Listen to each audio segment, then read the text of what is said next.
Panguva inoi vanhu vakubuda vachitaura mashoko vachiti taimbozviziva, taimbozvitaura kuti hapamborina chakanaka aiwa chinobuda kana chinoberekwa nekutengesa. Tinoda vakomana masellouts, vakomana vanozikamwa veCitizen Coalition for Change, vaida kuzikamwa navaida kuzviratidza as if ndo vari legitimate. Panguva inoi tovaona vakutaura vachiendesa namacourts. Tinambira mashoko anobuda nyorwa panapa ndokuti bosubscribe like or turn on the bell icon.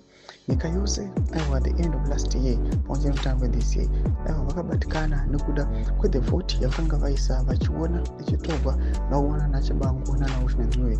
Zuva nhasi pane headline rinobuda rishongera vanhu richinzi Chabangu Nuye feud spills into High Court.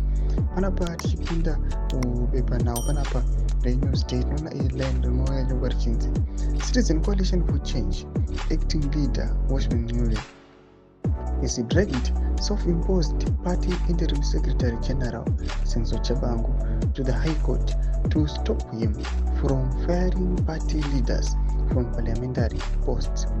Chabangu last week fired Chikanga legislator and CCC leader of the opposition in parliament, Lineti Karenyi Kore, and also removed Edwin Mushoriwa from the post of the chief whip.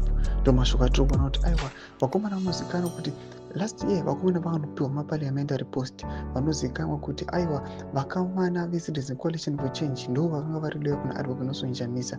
Vatinoona kuti vamwe aiwa vakanyatsokubuda pachokwadi vakati isusu zvecorruption hatidi, vakasiyana nazvo vakati aiwa sarai necorruption wenyu. Vamwe vakasara vakati aiwa isu tisi mareal change champions, vachida kuzvidza kunge vakomana vanogona kuisa change munyika. But panguva ino izvozvizikanwa kuti those legislators havamborina kana zvavaita. Panguva inoi takuchiona manje they are now fighting on themselves manje, vachiona Senzo Chabangu akunyatsorasisa achivaratidza kuti aiwa haazi leader wavo vaifanira kunge vakamutevera vaAdvocate Nelson Chamisa. Tudze mafungiro enyu pinda comment section yedu.